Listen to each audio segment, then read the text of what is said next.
നമസ്കാരം. Koothattukulam Babuji English medium സ്കൂളിൽ 16ാമത് annual day celebration വിവിധ കലാപരിപാടികളോടെ നടന്നു. പിറവം MLA അഡ്വക്കേറ്റ് അനൂപ് ജേക്കബ് ഇത്തവണത്തെ ആനുവൽ സെലിബ്രേഷൻ ഉദ്ഘാടനം നിർവഹിച്ചു. വിശേഷങ്ങളിലേക്ക്.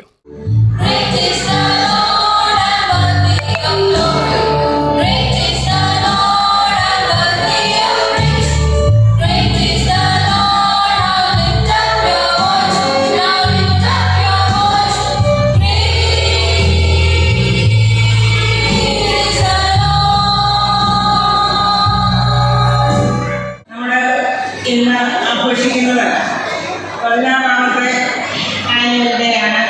ഒരു സ്കൂളിനെ സംബന്ധിച്ച് ആനുവൽ ഡേ സെലിബ്രേഷൻ ഏറ്റവും സന്തോഷകരമായ ഒരു ദിവസമാണ്. അപ്പം ആ ഒരു വർഷക്കാലം നടന്നു വരുന്ന അല്ലെങ്കിൽ നടത്തിക്കൊണ്ടിരിക്കുന്ന കാര്യങ്ങളെല്ലാം കേൾക്കുന്നതിനും മനസ്സിലാക്കുന്നതിനും എല്ലാമായിട്ട് പ്രിൻസിപ്പല് സ്കൂളിൻ്റെ റിപ്പോർട്ട് വായിക്കുമെന്നതുകൊണ്ട് ആ ചടങ്ങിലേക്കൊന്നും ഞാൻ കടക്കുന്നില്ല. പിന്നെ അല്പം ചില കാര്യങ്ങൾ ഞങ്ങളുടെ ശ്രദ്ധയിൽപ്പെടുത്തുകയാണ്. അതായത് ഈ സ്കൂൾ വർഷം നമ്മൾ ചില കാര്യങ്ങൾ നടത്തുന്നതിന് പ്ലാൻ ഇട്ടിട്ടുണ്ട്. അതായത് ഈ സ്ഥാപനത്തിൻ്റെ ഫൗണ്ടറും ഫസ്റ്റ് ജനറൽ മാനേജറുമായിരുന്ന സാറിൻ്റെ ദേഹവിയോഗം നടന്നത് 10 വർഷം മുമ്പാണ്. അപ്പോൾ 10ാമത്തെ വർഷം വരുന്ന അടുത്ത സ്കൂൾ വർഷം നമ്മൾ കുറച്ച് കാര്യങ്ങൾ ഈ സ്കൂളിൽ നടപ്പാക്കാനായിട്ട് ഉദ്ദേശിക്കുന്നുണ്ട്. ഈ വിദ്യാലയം ഏറെ ശ്രദ്ധേയമായ നിലയിൽ ഓരോ വർഷം ചെല്ലുന്നതും കൂടുതൽ മികവോടെ നല്ല തരത്തിൽ കുട്ടികളുടെ അക്കാഡമിയിലും മറ്റ് മേഖലകളിലുമൊക്കെ നമ്മുടെ കുട്ടികളെ മുന്നോട്ട് കൊണ്ടുവരാൻ കഴിയുന്ന നല്ലൊരു ഇടപെടൽ ഈ വിദ്യാലയത്തിൻ്റെ ഭാഗങ്ങൾ ഉണ്ടാവുന്നു എന്നുള്ളതാണ്. ഇവിടെ നേതൃത്വം സൂചിപ്പിച്ചതുപോലെ വലിയ പദ്ധതികൾ വരും വർഷങ്ങളിലേക്കായിട്ട് വിഭാവനം ചെയ്യുന്നു എന്നുള്ളതാണ്. അത് തീർച്ചയായിട്ടും വിജയകരമായി മുമ്പോട്ട് പോകാൻ കഴിയട്ടെ എന്നുള്ളതാണ് എനിക്ക് ആശംസിക്കാറുള്ളത്. ഈ വിദ്യാലയം എഡ്യൂക്കേഷൻ സൊസൈറ്റിയുടെ കീഴിൽ ഇവിടെ മത്തായി സാറിന്റെ വീക്ഷണത്തോടെ ആരംഭം കുറിച്ച ഈ സൊസൈറ്റി അത് തീർച്ചയായിട്ടും കേരളത്തിന്റെ വിദ്യാഭ്യാസ തലങ്ങളിൽ സമാനതകളില്ലാത്ത ഒരു പ്രയാണമാണ് നടത്തിയിട്ടുള്ളത്. ഒരുപാട് പ്രതിസന്ധികളും പ്രായോഗികമായിട്ടുള്ള ബുദ്ധിമുട്ടുകളൊക്കെ കടന്നു വന്നപ്പോൾ ഈ സൊസൈറ്റി ഇന്ന് വിവിധ വിദ്യാലയങ്ങളിലൂടെ കേരളത്തിലെ മികച്ച ഒരു വിദ്യാഭ്യാസ സമ്പ്രദായത്തിലൂടെ മാതൃകയായി മുന്നോട്ട് വരാൻ കഴിയുന്നു എന്നുള്ളതാണ്. As we approach the end of this academic year and our 16 years of our service towards providing quality education since 2007 in CBSE syllabus, we take this opportunity to thank the Almighty Lord for His abundant blessing and for the guidance from Kerala Education Society, and we also cherish the valuable advices from the PTA and the well-wishers. Before opening the report, I recall the memories of our founder general manager, late Sri K. Mataisa, for his deep vision in spreading the fragrance of education throughout the entire stage.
കൂടുതൽ വാർത്തകളും കൂടുതൽ വിശേഷങ്ങളുമായി കൂത്താട്ടുകുളം നമുക്ക് വീണ്ടും കാണാം. Life Kochi മീഡിയയ്ക്ക് വേണ്ടി കൂത്താട്ടുകുളത്ത് നിന്ന് lotus.